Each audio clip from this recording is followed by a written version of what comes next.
What's up, YouTube world? It's your boy J Dub, the number one comment on YouTube, and I'm back with another review reaction.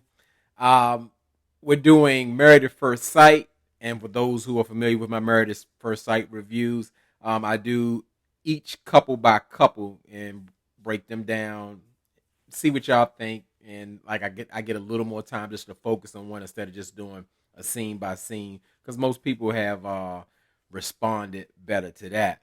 And as I said, I am YouTube's number one commenter. So with this channel, it's all about the comments. I need to know. I need to know. I need to find. I mean, I need you to say what you say. That's the motto of this channel.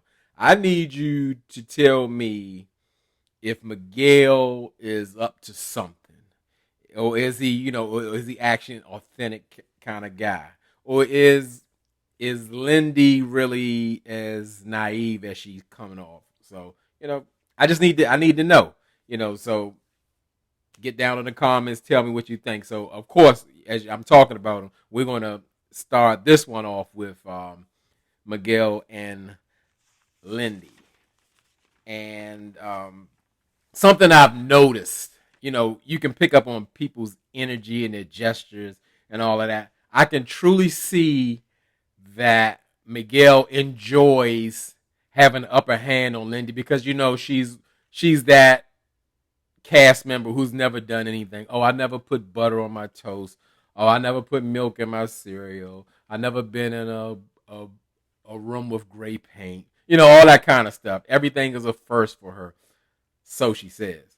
So I can tell Miguel enjoys that. She is naive and sheltered and all that because he can play with her mind. He run mind games on her.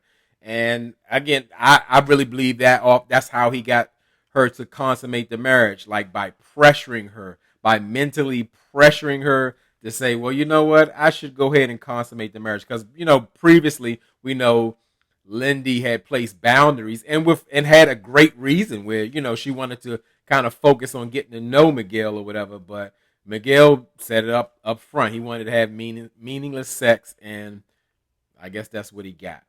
So we're gonna see. We're gonna keep an eye on him. So of course, all the couples are back from the honeymoon, and they're doing a shared apartment living.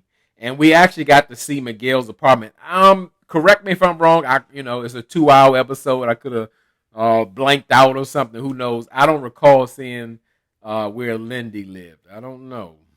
Did she live with her mom or her ex fiance? I don't know. But I'm gonna go on what I see. And I do remember we were at Miguel's apartment, and Lindy really got to get a taste, get to see like just how really weird Miguel is, because of course he's gonna bring out the Bear Man suit, and they joking like, "Oh, we're gonna bring that out later," and I'm sure they're gonna bring that out later. And uh, not a judgment, but you see, like Miguel has toys and he plays video games big time. And I've always wondered. I don't know if you have a lot of freedom in your job or just the way you came up.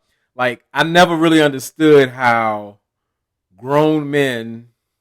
Now everybody has hobbies, but how grown men have such uh, extensive time to play video games. Now, don't get me wrong. Your boy J Dub has spent many, many, many of boy hours on video games, Nintendo, Super Nintendo, Atari, all that stuff back in the day when I was a child. Now, guess what? If I could do it now, I would. I promise you. But I got 10,000 things to do. It ain't enough time in the day to do the stuff I gotta do. So I don't know. I always wonder how in the world does a grown man get to spend hours upon hours upon hours playing a video game, even if he's not in a relationship. But hey, maybe that's what is special, what he enjoys. But it kind of it just makes me wonder. It makes me wonder. No disrespect to the gamers, but this is real life. But okay, I'm gonna get off of that. So they show Lindy and Miguel in the shared apartment, and Miguel comes home the right way from work. I mean, he came home with a bouquet of flowers and one of them in his mouth. And I'm like, that's what I'm talking about. Now, Miguel gets a lot of points from that because a lot of times the husbands on Married at First Sight, they like totally abandon, or let's say maybe they forget that like you just met this woman, you don't really have a true romantic connection with them. You gotta do something. You gotta butter them up. You gotta show them some romance, show them some interest, let them know they're beautiful. Do something. Let them know they're desired by you, that you mean something to you. And I'm like, Miguel got it right, and you could tell Lindy was like she was pleasantly surprised the way he came in. And I mean, Miguel didn't stop there. He pulled out all the stops. He did he pulled out the baby face. I pay your rent, I cook your dinner, I'll iron your clothes. He was out. He came home from work, cooked her up a great meal. Lindy was impressed, or so it seemed to be. And I like to see that. I mean, I totally like to see that. Like, you gotta, yeah, they arranged y'all. They matched y'all in Married at First Sight, but you gotta put some effort in.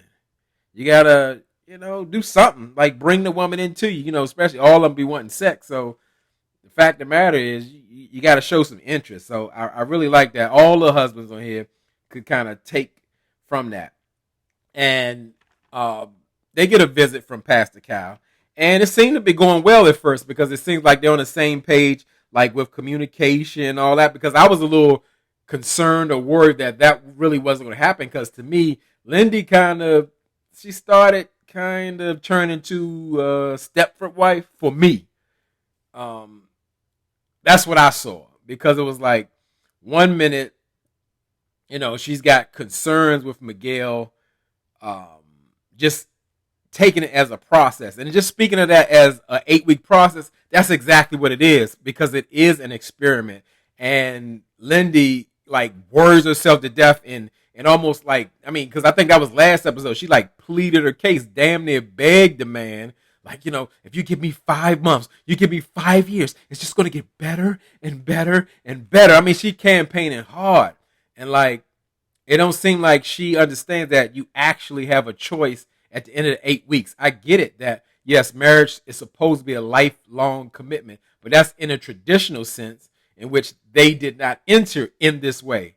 They do have to make a choice for themselves to say, because you always hear some of the couples of one person like, well, ain't no divorce happening over here and all that. I'm repeating Justin, whatever. But it's like, yeah, you have a choice.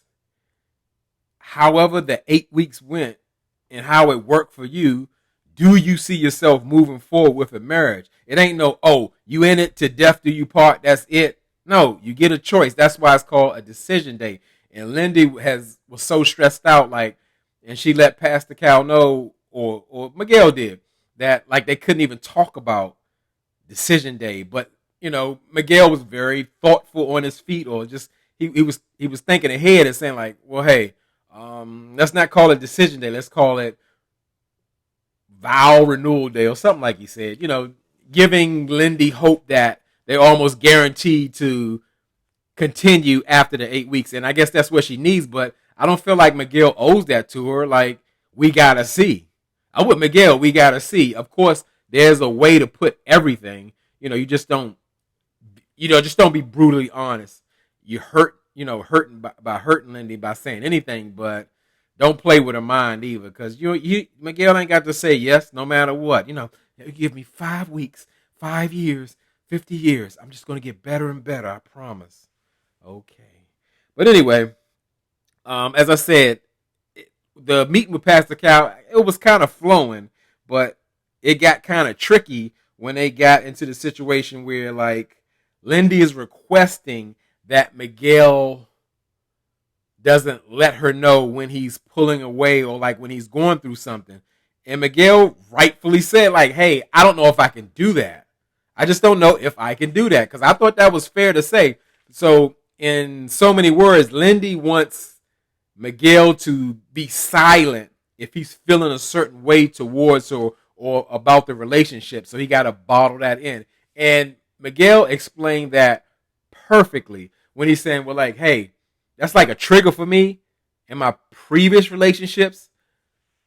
I was trying to please the other person, so I kept everything all bottled up in, and I'm dealing with these emotions on my own without communicating. So you're pretty much living in your own head, and by the time I'm ready to talk, I'm talking about I'm gone, and I can so relate to that. Like, let's say, put me in person. I'm a person who needs to speak, like Miguel, not the brutal honesty thing, but I have to speak.